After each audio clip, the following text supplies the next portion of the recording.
దేవుని ప్రియులకు శుభములు. ఈ దినము ప్రత్యేకమైన దినము, మట్టలాదివారము. ప్రపంచమంతా కూడా ఈ ఆదివారం ప్రత్యేకంగా ఆరాధన జరుపుకునే దినము. మట్టలాదివారము అనే పేరు ఎందుకు వచ్చింది మనం తెలుసుకుందాము.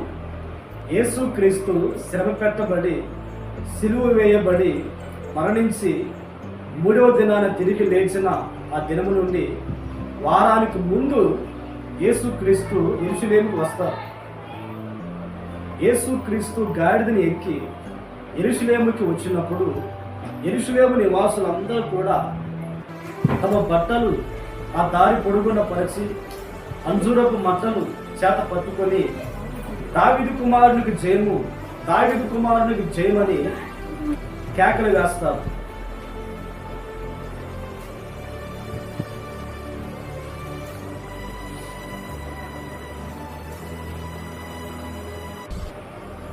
కేకలు వేస్తారు. ఆ కేకలు వేసిన దినము మట్టలాదివారం అంటారు. రాజులను గాడిదను ఎక్కించి దారి పొడుగున బట్టలు పరిచి మట్టలు పట్టుకొని జయము జయము అని కేకలు వేస్తారు. రాజుగారికి మాత్రమే ఆ ఘనత కలుగుతుంది. యేసు ప్రభు యెరూషలేముకు వచ్చినప్పుడు అదే ఘనత ఆయనకి కలిగింది. ఏ యెరూషలేము ప్రజలు యేసు క్రీస్తును రాజుని కనపరిచారో అదే ప్రజలు ఆయనను ఆ వారంలో సిలువ వేయమని కేకలు వేస్తారు.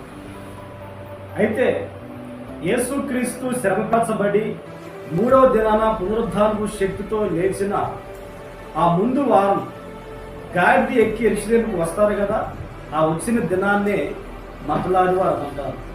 సరిగ్గా ఈస్టర్కి ఒక వారం ముందు, అంటే వచ్చే ఆదివారం ఈస్టర్ కనుక ఆ వారానికి ముందు వచ్చిన ఈ ఆదివారమే మట్టలాదివారం అని అనేక మంది ప్రత్యేకముగా ఈ ఆరాధనను జరుపుకుంటూ ఉంటారు. మరి ఈ సందర్భాన్ని బట్టి బైబిల్లో ఉన్న వాక్యాన్ని మనం చదువుకుందాము.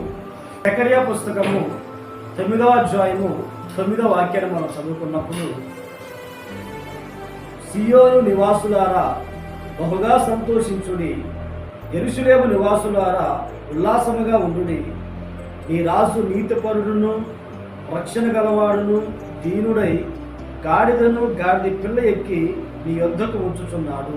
ప్రియ దేవుని బిడ్డలారా, మనం ముందుగా చెప్పుకున్న సందర్భాలను బట్టి యేసుక్రీస్తు యెరూషలేమునకు ఎలా వచ్చారు అంటే గాడిద పిల్ల ఎక్కి ఆయన వచ్చినట్లుగా మనం చెప్పుకొని ఉన్నాము కదా. అయితే యెరూషలేముకు వచ్చిన యేసుక్రీస్తు ఆయన గురించి రాయబడిన లేఖనం ఏంటి అంటే, ఆయన నీతిపరుడు, రక్షణ గలవాడును దీనుడై ఆయన వచ్చినట్లుగా మనం చదివి ఉన్నాము. ఈ వాక్య భాగంలో యేసుక్రీస్తు గుణ లక్షణాలలో ఒకటి దీనత్వము. ఆయన ఎంత దీనుడు అంటే ఈ భూలోకంలో యేసుక్రీస్తు వలె తగ్గించుకున్న దీనుడు ఎవరు మనకు కనిపించరు. అంత దీనత్వం కలిగిన దేవుడు మనం ఆరాధించే దేవుడు. ఆయన ముఖమున మీద ఉమ్మి వేసిన, ఆయన వీపున పిడిగుద్దులు గుద్దిన, ఆయన తల మీద ముల్లకిరటం పెట్టిన, ఆయన గడ్డము పెరిగిన, ఆయన ఎన్ని చిత్రవదలు చేసినా కానీ నోరు తెరవలేదు. అంత దీనత్వం కలిగిన దేవుడు మనం ఆరాధించే దేవుడు. ఈ ప్రత్యేకమైన దినమందు ఈ సందర్భాన్ని బట్టి మనం కూడా నేర్చుకోవాల్సిన విషయం ఏంటంటే, మనం ఆరాధించే దేవుడు ఈ లోకమును ఎంత దీనత్వం కలిగి ప్రవర్తించి ఉన్నారో మనము కూడా ఆయన వెంబడిస్తున్న మనము అంతే దీనత్వం కలిగి మనం నడిపించబడాలి. ఈ లోకంలో మనం జీవిస్తున్నప్పుడు మనకు ఎన్నో పోరాటాలు, ఎన్నో సమస్యలు, ఎన్నో బాధలు, నిందలు, ఎన్నో ప్రతికూలమైన పరిస్థితులు మనకు ఎదురవుతూ ఉంటాయి. ప్రతి పరిస్థితుల్లో కూడా మనం యేసుక్రీస్తు వలె దీనత్వం కలిగి నడిపించబడినప్పుడు ఆ దీనత్వం కలిగిన దేవుడు ఎంతగా ఆయన హెచ్చింపబడి ఉన్నాడో మనము కూడా ఈ లోకంలో అంతగా తగ్గించుకున్నప్పుడు, దీనత్వం చూపినప్పుడు దేవుడు మనల్ని కూడా హెచ్చిస్తాడు. కనుక ఈ మాటలు వింటున్న మనం అందరం కూడా మన ప్రతిదినం కూడా యేసుక్రీస్తు వలె దీనులమై నడిపించబడుదుము గాక. ప్రార్థన.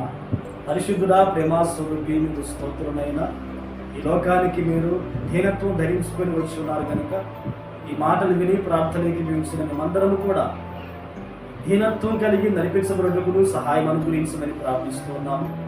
ప్రతి దినము ఈ మాటలు వింటున్న ప్రతి వారిని ఆశీర్వదించి మహిమను పొందమని యేసు నామములో ప్రార్థించి అడిగి వేడుకొనుచున్నాము తండ్రి.